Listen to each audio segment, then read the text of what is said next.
नमस्कार दोस्तों। वैसे शायद दुनिया और हमारे भारत देश में साधु महात्माओं की कमी नहीं, लेकिन स्वामी परमानंद जी महाराज जैसे संत कम ही देखने को मिलते हैं। इनके तो दर्शन भी बड़े दुर्लभ हैं। कितना संघर्ष और कष्टों से भरा स्वामी परमानंद जी का बचपन, लेकिन दोस्तों आज महाराज जी किसी अद्भुत छवि से कम नहीं। बचपन में महाराज जी ने न जाने कितने दुख सहे और किस पीड़ा से निकले, लेकिन आज महाराज जी न सिर्फ श्री जी की बड़ी कृपा से उन्नति की दिशा में हैं, बल्कि आज कई लोगों के हृदय को पवित्र करने जैसा काम स्वामी परमानंद जी कर रहे हैं। बचपन में जिनको कोई खाना पानी तक नसीब नहीं होता था और घर घर जाकर आवाज लगाने पर भी कोई बिरला ही घर वाला महाराज जी की भूख को मिटाता। यहाँ तक कि जब महाराज जी किसी घर के दरवाजे के बाहर आवाज लगाते थे तो कोई सुनता तो सुनता, नहीं तो महाराज जी आगे का रास्ता पकड़ लेते। रोटी से लेकर कपड़ों तक और आर्थिक स्थिति भी महाराज जी की काफी दयनीय और कमजोर थी। दोस्तों फिर भी महाराज जी श्री जी के आश्रय रहे और आज कहां से कहां पहुंच गए, इसका परिणाम तो आज स्वामी परमानंद जी से बदलती युवा पीढ़ी की सोच से हम लगा सकते हैं। अपना घर परिवार छोटी उम्र में त्याग देना, ऐसी जिंदगी जीना जो शायद आम इंसान के तो सोच के भी परे है।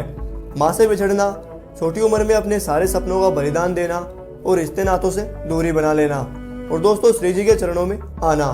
मतलब स्वामी परमानंद जी महाराज 9 वर्ष की छोटी आयु में ही अपना सब कुछ त्याग कर वृंदावन श्री राधा रानी जी की शरण में आ गए थे। घर वालों से दूर रहकर जीवन बिताना कोई आम बात नहीं है। और फिर चलो मान लिए कि महाराज जी इतनी छोटी आयु में सब कुछ त्याग कर आ तो गए, लेकिन दोस्तों बड़ी हैरान कर देने वाली बात तो यह है कि उस छोटी उम्र में भक्ति का चाव चढ़ना या फिर चस्का लगना, ये तो हम किसी चमत्कार के सम्मान मान सकते हैं। आज स्वामी परमानंद जी महाराज जो मिसाल है, दुनिया की सोच जहाँ खत्म होती है वहाँ से पूज्य महाराज जी की जीवन सारणी शुरू होती है। आज दोस्तों भले ही महाराज जी के पास किसी भी चीज की कमी नहीं है, लेकिन बचपन में जो संघर्ष महाराज जी ने किया वो आज भी महाराज जी कई प्रवचनों में सुनाया करते हैं। महाराज जी कई बार बताया करते हैं कि वो ना तो पढ़े लिखे हैं और ना ही उन्होंने कभी मोबाइल जैसी चीज का उपयोग किया। आज के इस दौर और जमाने में पढ़ना लिखना कितना जरूरी माना जाता है, मानो पढ़ाई के बिना तो सारा जीवन ही व्यर्थ माना जाता है। लेकिन पूज्य महाराज जी बिना पढ़े लिखे भी वो सब कुछ बता और कर सकते हैं जो कोई उच्च स्तरीय पढ़ाई वाला भी नहीं कर सकता। पूज्य महाराज जी तो यहाँ तक कह चुके हैं कि उन्होंने मोबाइल जैसी वस्तु या उपकरण को तो छुआ तक नहीं, लेकिन दोस्तों आज हम गूगल से सारी बातें बोलकर जान सकते हैं। उसी सम्मान महाराज जी भी बिना मोबाइल का इस्तेमाल किए एक गूगल की भांति किसी भी प्रश्न का उत्तर बड़ी आसानी से दे सकते हैं। स्वामी परमानंद जी मानो आज के दौर के गूगल से भी फास्ट हैं, जो किसी भी सवाल का जवाब बगैर विकिपीडिया की सहायता से दे सकते हैं। आज दोस्तों महाराज जी क्या हैं, इसका जवाब तो बड़े बड़े शास्त्रों के जानकारों के पास भी नहीं है।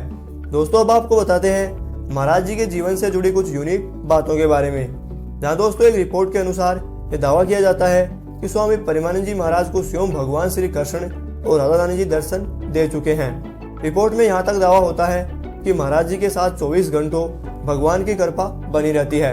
अब रिपोर्ट किस आधार पर दावा करती है ये तो शायद वो ही जाने, लेकिन दोस्तों इस बात में बिल्कुल भी संदेह नहीं है कि स्वामी परमानंद जी महाराज जैसे अद्भुत संत महात्मा को भगवान के दर्शन होना एक आम बात है, क्योंकि जिन्होंने अपना सारा जीवन प्रहलाद जी की तरह हरि की भक्ति में लगा दिया तो इनको हरि का साक्षात होना कोई भी बड़ी बात नहीं है।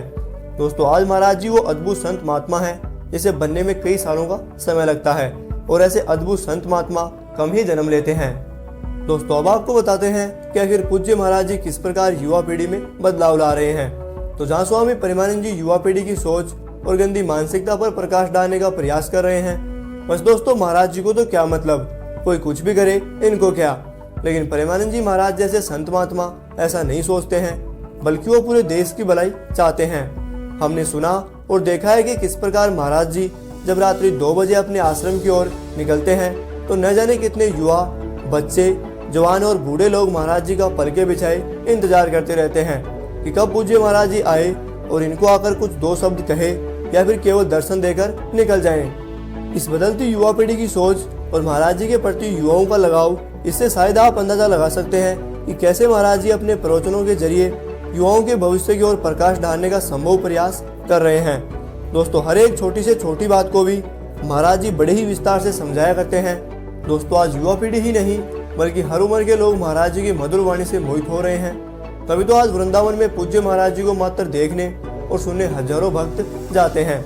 वैसे इस बात में बिल्कुल भी संदेह नहीं है कि महाराज जी की वाणी एक चमत्कार या किसी दवा के समान नहीं है, क्योंकि दोस्तों महाराज जी की वाणी को अगर किसी ने मन लगाकर सुन लिया और उसी के अनुसार चल दिए तो फिर देखो वो वाणी आपके अंदर क्या क्या नए बदलाव लाती है। यकीन मानिए इनकी वाणी एक सरल और मधुर वाणी है जो केवल सुन लेने से मोहित कर देती है।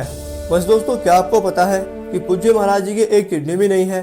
और क्या आपको यह भी पता है कि महाराज जी आखिर अब तक बिना किडनी के जीवित कैसे हैं? चलिए ये सारी बातों के बारे में हम आपको बताते हैं। इसलिए पूज्य महाराज जी के जीवन से संबंधी नए रोचक और किस्से हम आपके लिए लाते रहें। इसलिए बिना टाइम गवाए वीडियो पर कीजिए एक लाइक और चैनल को कीजिए सब्सक्राइब। और दोस्तों, कमेंट में हमें यह भी बताइए कि क्या आपको इस वीडियो का पार्ट 2 चाहिए, और अगर हाँ तो हम आपको उसी पार्ट 2 वीडियो में बताएंगे कि आखिर महाराज जी बिना किडनी के अभी तक जीवित कैसे हैं। तब तक के लिए हमें दीजिए इजाजत।